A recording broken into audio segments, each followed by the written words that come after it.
Hello everybody, my name is Tiên Hưng Nguyen. I'm a member of AMA group in MPP 02 class.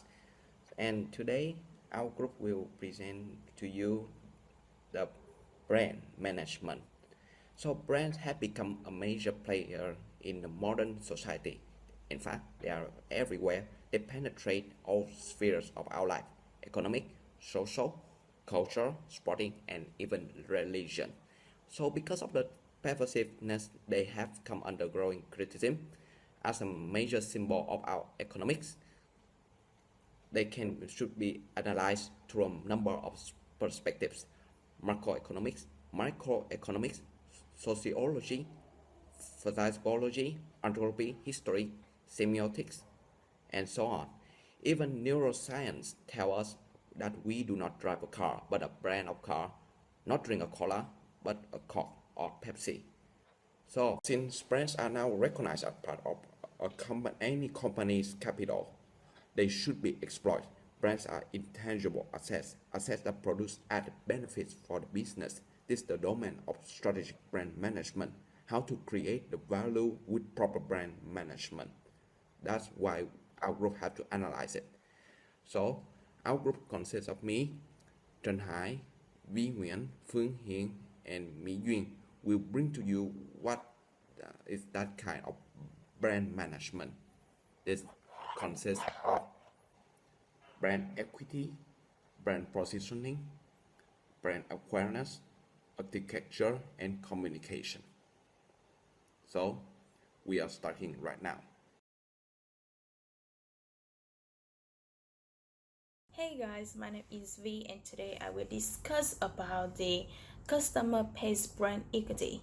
There are two questions often arising in brand marketing. They are what makes a brand strong and how to build a strong brand. To have us answer both questions, I will introduce the concept of customer pays brand equity. Although the number of useful perspectives concerning brand equity have been put forth, the customer pays brand equity concept provides a unique point of view on what brand equity is and how it should best be built, measured, and managed. So, what is the definition of the customer pays brand equity? The customer pays brand equity concept approaches brand equity from the perspective of the consumer, whether the consumer is an individual or an organization or an existing or prospective customer. Understanding the needs and the wants of customers and organizations and devising products and programs to satisfy them are at the heart of successful marketing. In particular, marketers face two fundamentally important questions. What do different brands mean to customers and how does the brand knowledge of customers affect their response to marketing activity? The basic premise of customer pays brand equity concept is that the power of a brand lies in what customers have learned, felt, seen, and heard about the brand as a result of their experience over time. In other words, the powers of a brand lies in that resides in the minds and heart of customers. The challenge for marketers in building a strong brand is ensuring what customers have the right type of experience with products and service and their accompanying marketing programs so that the desired thoughts, feelings, and imaging, beliefs, perceptions, opinion, and experience become linked to the brand. We formally define customer pays brand equity as the differential effect that brand knowledge has on consumer response to the marketing of that brand. A brand has positive customer pays brand equity when consumers react more favorably to a product and the way it is marketed when the brand is identified than when it is not. Third, customers might be more accepting of a new brand extension for a brand with positive customer base brand equity, less sensitive to price increase and withdrawal of advertising support, or more willing to seek the brand in the new distribution channel.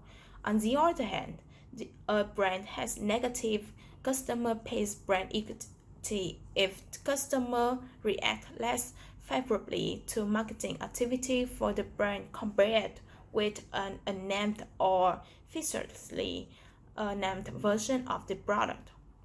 So now let's take a look at the three ingredients to this definition. The first of all is differential effect. The second is brand knowledge, and the last is the customer response to marketing. First, the brand equity arises from differentials in customer response. If no difference occurs, then the brand named product can essentially be classified as a commodity or a generic version of the product. Competition mostly would then just be based on price. Second, the difference in response are a result of customers' knowledge about the brand. That is, what they have learned, felt, seen, and heard about the brand as a result of their experience over time. Third, although strongly influenced by the marketing activity of the firm, brand equity ultimately depends on what resides in the minds and the hearts of customers. Third, customers' differential response, which make up brand equity, are reflected in perception, preference, and the behavior related to all aspects of brand marketing. For example, including choice of a brand, the recall of copy points of an advertisement, response to a sales promotion, and evaluations of a proposed brand extension. There are four steps of Kelly's brand equity model to create a successful brand. The first step is that the brand identity. The second is brand meaning. The third is brand response, and the last one is brand resonance. So now I will talk about the example of brand equity. An example of a brand with high brand equity is Apple. Although Apple or the company's products are very similar in terms of features to other brands, the demand, customer loyalty, and company's price premium are among the highest in the consumer technology industry. Apple ranks consistently as one of the most valuable brands in the world. Apple's brand equity is valued upward to $250 billion nowadays. Okay, so hello everyone. So today I will talk about the brand positioning. So first let's talk about the definition. The brand positioning is the process of positioning your brand in the mind of your customer. So brand positioning is referred to positioning strategy, brand strategy, and brand positioning statement. So today we will focus on brand positioning strategy process. So in order to create a position strategy, you must first identify your brand uniques, and it means what differentiation you need from your competition. So there are 7 key steps to effectively clarify your positioning in the marketplace. First one, we need to determine how your brand is currently positioning itself. Secondly, we need to identify your direct competitors. Next, we need to understand how each competitor is positioning their brand. After that, we need to compare your positioning to your competitors to identify your uniques.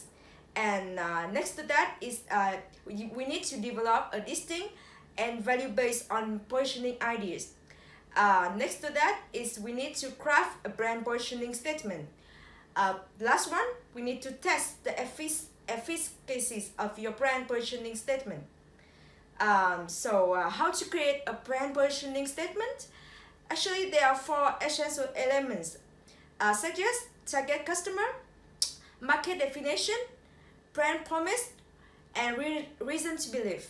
So we can take Amazon.com as example. They used to say that for one wide web user who enjoy books, Amazon.com is a retail bookseller that provide instant access to 1.1 million books. Unlike traditional book retailers, Amazon.com provide a combination of extraordinary convenience, low prices, and comprehensive selection. So once you have a strong brand positioning statement, you can create a tagline or a slogan that helps you establish the positioning you're looking for to yours. Here's the example, such as in Mercedes-Benz, they say that engineer like no other car in the world. And for Nike, they say that just do it.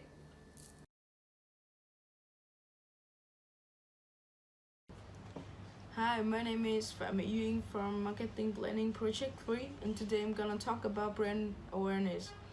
The question is, does a brand really exist if there's nobody know about it? The answer is absolutely no. And brand awareness is the key and the way to make that happen. What is brand awareness? Brand awareness is a marketing term that describes the degree of customer recognition of a product by its names. Creating brand awareness is a key step in promoting a new product of your company. Awareness of the brand may include the quality that differentiates the product from its competitor. Example, when you look at the brand name and you know what is the product, what are they selling, and also when you look at the product and you know who is the provider of it, that is brand awareness. And how brand awareness work? Product and services are maintain a high level of brand awareness are likely to generate more sales. Consumer confronts in with choices are simply and more likely to buy a name brand familiar than an unfamiliar one. Consider soft drink industry. Removed from their packagings, many soft drinks are the same, they are not different. The giants industry like Coca-Cola and Pepsi rely on the brand name awareness to make the brand become the one consumer reach for. Over the years, the company have employed advertising and marketing strategy that have increased brand awareness among customers. And that has directly translate into the sale. And brand awareness make your customer know more about your brand name. And not surprisingly, companies are now spending a great deal of energy promoting brand awareness of this platform. This has led to the new form of promotion in which customers themselves generate discussion about the product and service, what are they discuss and use. But as customer view and interact with social media posts and update, brand awareness will increase. For brand awareness to be the most productive, consumers should be able to connect to the company's website seamlessness from the social media platform. Consumers also share unfavorable experience and marketers are adapting to that reality. It has become crucial for the company to respond to the negative review and offer a solution to the customer problem in the real time. So the brand communication is an important part and tool of brand management in which the company inform, persuade, enlighten, teach, remind, and enrich the knowledge for the stakeholders about the brand and also its strengths, values, fundamentals, and its offerings of products and service. And it influences the stakeholders of the companies. They include employees, customers, investors, and sponsors that they are attached to the brand in most integrated manner, and it is the prime duty for the management to have a communication with them on a regular basis. So why is it very important? Because explanation said that it is the core activities of the brand management and strategy, and it is imperative and purposeful healthy conversation with the stakeholders. You know that stakeholders are they invest in the company, and then the company use all the money to take in activity. So that's why brand communication have to input it into it. So that's it gains the credibility from the stakeholders to maintain the action. So there's a big and important role of the PR department of the brand along the higher PR agency in designing and planning the brand communication, the strategy, so that the message provided is very clear, authentic, and relevant in nature. So we could conduct up to 5 advantages of brand communication. Here's why. Firstly, they create an impact. Good brand communication will always have an excellent impact on the customers and will make the customer feel more connected to the brand. An example is this social campaign that you see in the market, which is, if executed properly, makes a huge impact. The brand and their creative agency is the reason behind the positive impact. You can read this article on with their strong message. Secondly, makes you an authority. Bosch and Siemens are two brands which we respect too much because they always talk about their superior engineering. Their products are superior and much better than many of the rivals. However, if the brand does not communicate these values, then it will not make the brand an authority on the subject. Rolex is our authority when it produces to watchmaking. This authority has been built not only with product design but also with brand communication. Third, differentiates. A brand which connects with the customers differentiates itself from the competitions. This is huge competitive advantage to the brand because when brand comparisons are made, the loyalty and the followers that a brand has differentiates the brand from its competitors. There's many brands of the smartphones or air conditioners or even televisions, but people nowadays will always go for Daikin in air conditioners or Samsung, either Apple in smartphones. These are brands which are differentiate themselves through their market offerings and also throughout brand communications.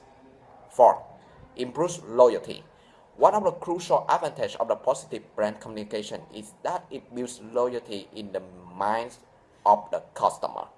If the customers has had a positive experience with the brand, then repeated brand communications to the customer via advertising or either promotion will make the customer a brand advocate. This single customer can bring other customers to a brand via word of mouth or online, Facebook, Twitter, etc. For this repeat exposure to the customer, brand communications are mostly required. Final one, develops the market. A brand which communicates with its customers slowly and steadily builds a positive market for itself. P&G is a company which understand this perfectly. This company are handling many different brands and products at the same time. And one of the strategies this company used to make a product acceptable is to increase brand communication in the market.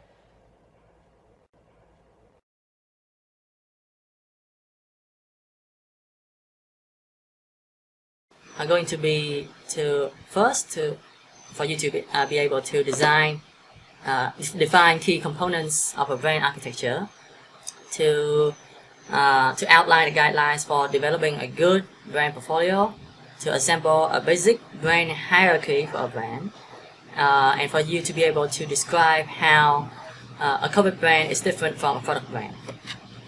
So let's just jump into it.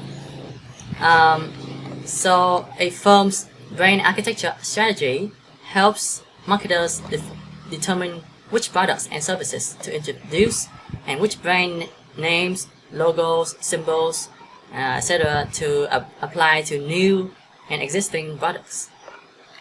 The role of brand architecture is to first to clarify brand awareness, and second to improve brand image.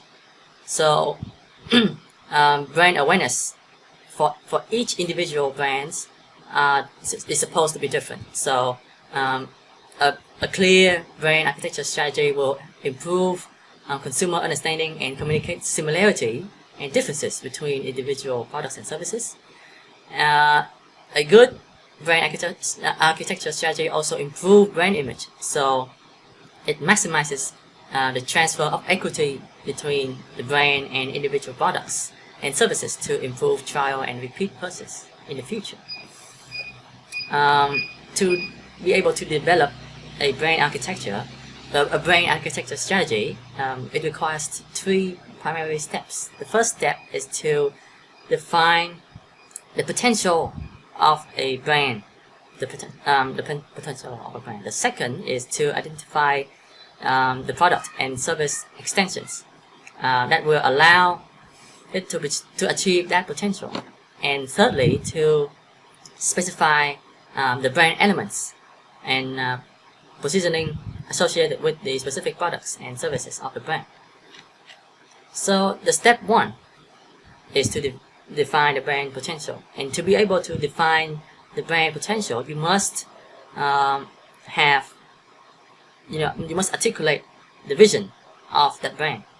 You must also be able to see the boundaries, what it can do and what it cannot do. And lastly, you must be able to position the brand that you're going to create.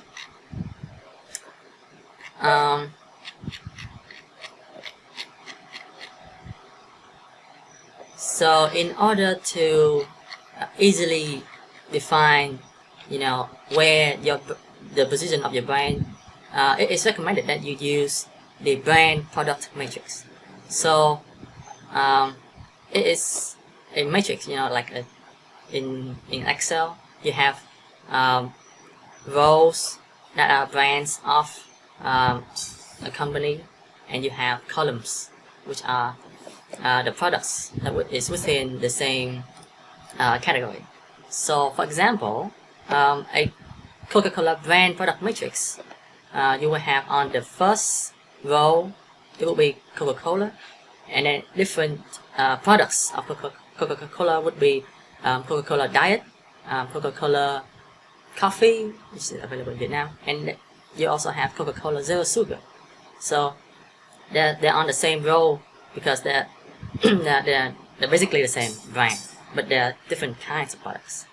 On the first column of the Coca-Cola brand product matrix, you have Coca-Cola, Dasani, which is fresh water. You also have Fanta, which is orange juice. Coca-Cola also have Minute Maid and Sprite. So there are different kinds of products, but they're under the same company, which is Coca-Cola. Similarly, you have Nestle. Let me just show you the table. So, as you can see from the table, Nestle on the first row we have Nescafe, and Nescafe also have Nescafe 3-in-1, Nescafe Cappuccino, and Nescafe Original. On the first column, Nestle has different kinds of products such as Nescafe, Milo, Nestea iced tea, and Nestle Pure Life, which is similar to Dasani, which is fresh water. Nestea also has different flavors, so they have Nestea peach flavor and Nestea raspberry. So they have different products, but that's basically under the same brand. A brand product matrix helps a company to see the differences and the similarities of the brands that it currently already has, and it helps the marketers to identify whether if the new brand that they're making is similar to what they already had, are there actually clear differences and characteristics that they should actually make a new brand. Something like that. Let's move on to the next step, which is to identify the brand extension opportunities. So a brand extension is a new product introduced under an existing brand name. We differentiate between line extensions, which is new product introductions within the existing categories, and category extensions, which is new product introductions outside existing categories. It is important to carefully plan the optimal sequence of brand extensions to achieve brand potential. The key is to understand equity implications of each extension in terms of point of parity and point of difference. By adhering to the brand promise and growing the brand carefully through the little steps, marketers can ensure that brands cover a lot of ground. So basically, you design your brand architecture carefully enough so that you have a lot of different kinds of products that satisfy many needs of the customer. That's your goal. Step 3 is to brand new products and services. So the final step in developing brand architecture is to decide on the specific brand elements to use for any particular new product or service associated with the brand. So the new products and services must be branded in a way that it maximizes the brand overall clarity and understanding to customers, to new customers and consumers. The question that you should be asking is what names, what looks, what other branding elements that you should apply to the new and our existing products for any one brand. There are ways that you can distinguish brand architecture strategies, and that is to look whether if a firm is employing an umbrella corporate or family brand for all of its products, which is called a branded house, or a collection of individual brands with different names, known as House of Brands. House of Brands. Firms that frequently use a branded house strategy may include many business-to-business industrial firms such as Oracle and Goldman Sachs, while firms that use the House of Brands strategy include consumer products companies. So you have P&G, Unilever, etc. You also see that many firms adopt a strategy called which employ various types of sub-brands. So sub-brands are an extremely popular form of brand extensions in which the new product carries both the parent brand name and a new name. So you have, for example, Apple iPad, Ford Fusion, I don't know, Hảo người chua cay, I guess. So sub-brands play an important brand architecture role by signaling to customers to expect similarities and differences in the new product. However, to realize these benefits, sub-branding typically requires a lot more investments and discipline and consistent marketing skills and methodologies to establish the proper brand meanings with consumers. So it is important to employ marketing strategies often and correct enough so that the customer realize the differences and the benefits of the new sub-brands. It is also important to note that marketers should only employ sub-branding when there is a distinctive complementary benefit of the new brand. Otherwise, they should use a product descriptor to designate a new product or service. So, we've already covered the 3 steps to develop a brand architecture strategy. Next, we are going to cover the 2 tools that will help you to actually design and implement better implement the brand architecture strategy. The first tool is a brand portfolios. So the definition of a brand portfolio is a list that includes all brands sold by a company in a product category. Marketers should be able to judge a brand portfolio by its ability to maximize brand equity. Any one brand in the portfolio should not harm or decrease the equity of the others. Ideally, each brand maximizes the equity in combination with all other brands in the portfolio.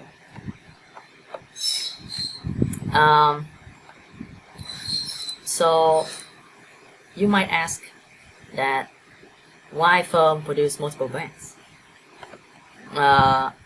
That's a very interesting question, and the answer to it is because primarily to have a broader market coverage.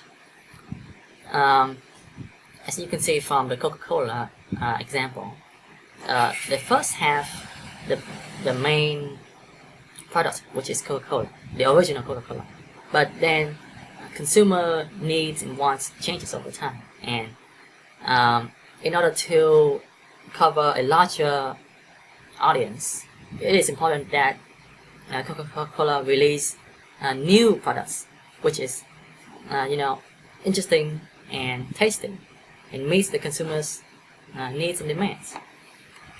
So besides from having a broader market coverage, multiple brands also allow for the firm to pursue different price segments to aim different segments of the population. So you can charge them different prices. You can use different channels of distribution, and multiple brands also allows for different geographic boundaries, etc.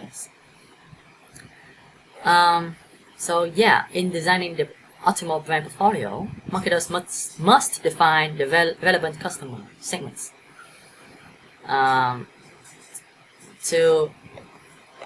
It is important that the marketer see if the market segments of these brands are overlapped, whether how much overlap exists across the segments, and how well can those products be cross-sold are important questions. Other reasons that the company might introduce multiple brands in a category, they are to increase shelf presence, and retailer dependence in the store, to attract customers seeking variety who may otherwise switch to another brand, to increase internal competition within the firm, and lastly to yield economies of scale in advertising, sales, merchandising, and physical distribution. There are a number of specific roles that brands can play as a part of a brand portfolio. In this figure here, it shows that there are 9 particular roles that they can play within a brand portfolio. A few of them are to attract a particular market segment not currently being covered by other brands of the firm, to serve as a flanker and protect the flagship brand. So a flanker is a certain brand that acts as a protective brand, which fend off the other competitors' brand. A third special role is to serve as a cash cow and be milked for profits. You can easily see this role in many firms that have established long over time, which is Coca-Cola. You only want that original Coca-Cola, and that original Coca-Cola can be sold for forever, basically. Similarly, you have brands like Pepsi, Kit Kat, many popular FMCG products actually. There are 6 more roles, but I'm going to move on to the next tool, which is brand hierarchy. But before I move on to the brand hierarchy, I would like to quickly summarize a brand portfolio. So multiple brands can expand the coverage, which is what you want. You want more customers to buy your products, and more brands can also provide more protection. So you have that saying, which is safety in numbers, right? Multiple brands can also extend an image or fulfill a variety of other roles for the firm, like I already mentioned. In our brand portfolio decision, the basic criteria are simple, even though their application can be quite complicated. To minimize overlap and to get the most from the portfolio, each brand name product must have, first, a well-defined role to fulfill for the firm, and thus, second reason is to a well-defined positioning indicating the benefits or promises it offers to the consumer. So a brand portfolio must have brands that fulfill a specific kinds of roles within the firm, and each brand must also have some kind of benefits and promises that satisfy the customer needs. Okay, so we're going to talk about the last tool, which is going to help you build your own brand architecture strategy. My apologies. Which is brand hierarchy. So a brand hierarchy is a useful means of graphically portraying a firm's branding strategy by displaying the number and nature of common and distinctive brand elements across the firm's products, revealing their explicit ordering. It is based on the realization that we can brand a product in different ways depending on how many new and existing brand elements we use and how we can combine them for any one product. For example, a Dell Inspiron 17R notebook computer consists of 3 different brand name elements: Dell, Inspiron, and 17R. Some of these may share by many different products, others are limited. Dell uses its corporate name to brand many of its products, but Inspiron designates a certain type of computer. So you have a lot of Dell Inspiron computers, but there are different kinds of Dell Inspiron computers. And the 17R identifies a particular model of Inspiron.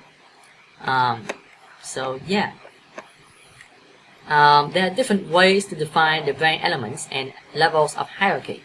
Perhaps the simplest representation from top to bottom might be first is the corporate or company brand. So you have General Motors, you have Dell, you have Asus. They are corporate or company brands. The second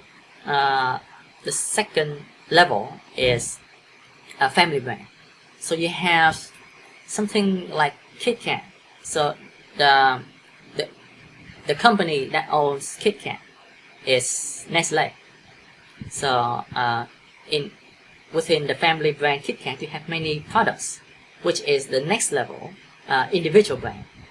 So you have Kit Kat Matcha, you have Kit Kat Chunky, you have Kit Kat's Bits, Bites, whatever.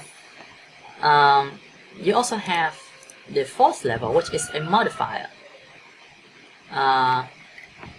which is similar to what I've just mentioned.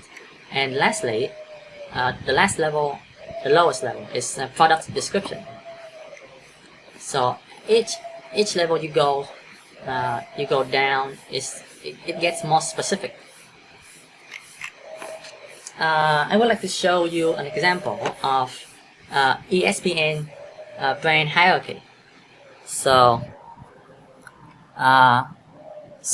Walt Disney is the company brand, and you have ESPN hierarchy. You have different roles here. So the first level is the what do you say again? The family, family brand. So you have the print family, the online family, the television family, and within the family, you have individuals. So you have a lot of individual brands here, and within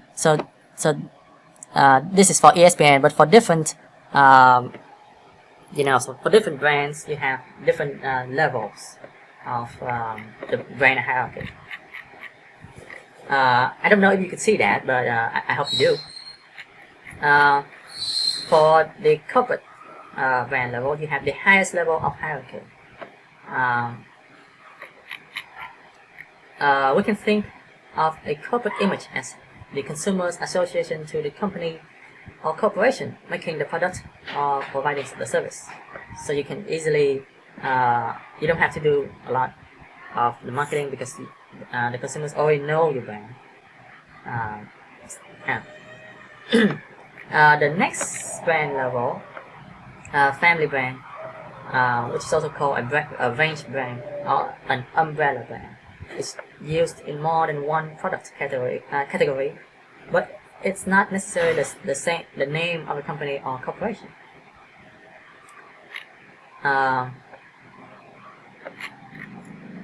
Next, you have the individual brand level. So individual brands are restricted to essentially one product category. I was talking about family brand level. So an example for a family brand level is KitKat, because KitKat has a wide range of products. So you have so KitKat is an example. You also have Mountain Dew, Doritos, Oreo. They're all different kinds of family brands. On individual brand level, you have examples like a salty snack product class. So you have Frito-Lay from Fritos, Doritos tortilla chips, Lay's and Ruffles potato chips, examples like that. Individual brand levels might be something like Hảo Hảo noodle, hot spicy noodles. There are also modifier level, which is to designate a specific item or model type or a particular version or configuration of the product. So it's similar to the example of Coca-Cola. You have different kinds of Coca-Cola, which is a little bit different from the original Coca-Cola, which satisfy the customer's need.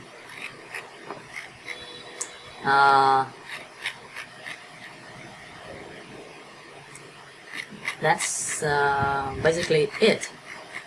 I would like to also mention that it is important to design the right brand hierarchy, because it helps you to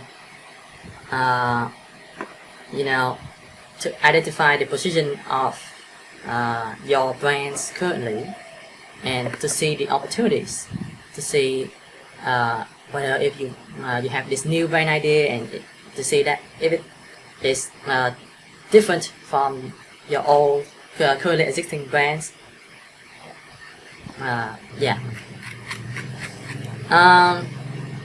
There are 5 rules, guidelines if you will, for brand hierarchy decisions. The first rule is to decide on which products are to be introduced. The second rule is to decide on the number of levels. So you have 5 levels that I just mentioned earlier. You must decide on the numbers of levels, so that it's not too difficult for the customer to follow. The third rule is to decide on the levels of awareness and types of associations to be created at each level. The fourth rule decides on how to link brands from different levels for a product. And the last rule is to decide on how to link brand across products. For each rule, they have principles. So on the first rule, they have the principle of growth, which is invest in market penetration or expansion versus product development according to return on investment opportunities. So you must base on whether your return on investment opportunities worth your investment. The second principle for the first rule is the principle of survival. So brand extensions must achieve the brand equity in their categories. The third principle of the first rule, which products are to be introduced, is the principle of synergy. So brand extensions should enhance the equity of the parent brand. The second rule is designed on a number of levels. They have the principle of simplicity. So the brand, as a marketer, you should employ as few levels for the brand as possible, because if you have too many levels, the customer don't get it. It might get too difficult and too complex for them to follow, which might ruin your brand. The second principle is the principle of clarity. To be clear, the logic and relationship of all brand elements employed must be obvious and transparent. So as you can see, it is important for the customer to it is important that you must be able to make it easy and clear for the customer to see the relationships within the brand and the relationships of the brand elements. For the third rule, the levels of awareness and types of associations at each level, you must follow the principle of relevance and principle of differentiation. The principle of relevance states that you must create abstract associations that are relevant across as many individual items as possible. So it's something like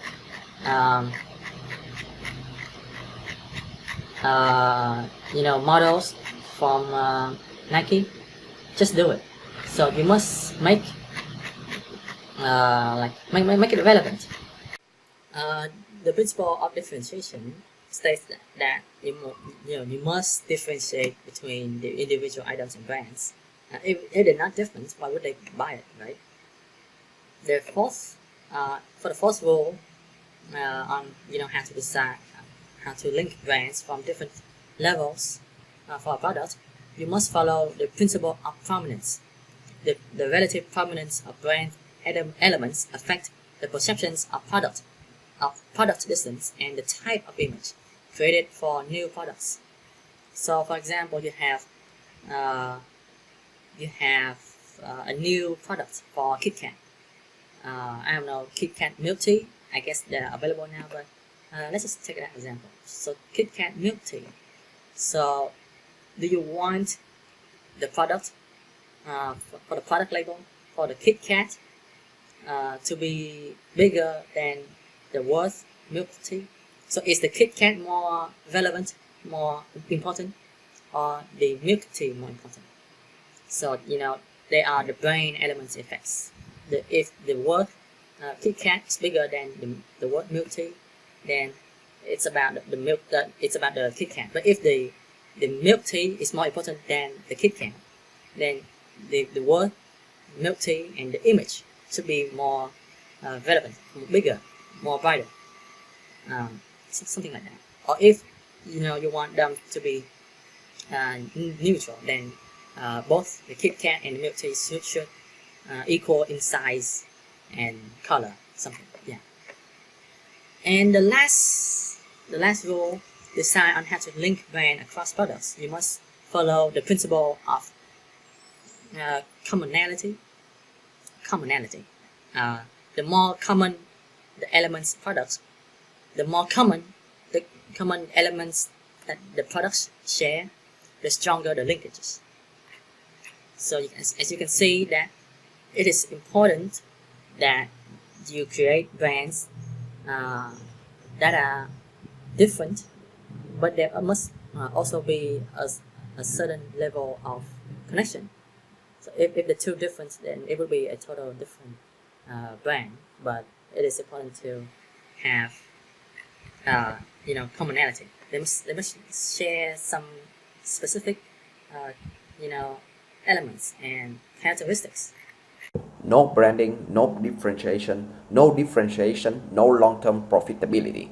People don't have relationship with products, they are loyal to brands. In a movement strategy, brands have a purpose that people can get behind. Brands inspire millions of people to join a community. It can rally people or against something. Products are one-dimensional in a social media and a world, but it cannot really do that. So brands can activate a passionate group of people to do something like changing the world. So after this presentation, I hope you guys that could understand well how people manage the brands in business, modern business today, and how it's important to any business around the world. As a representative of our group, I want to send to all you guys grateful thanks for all your understanding. If you guys have any confusions, feel free to ask us. Thank you and goodbye.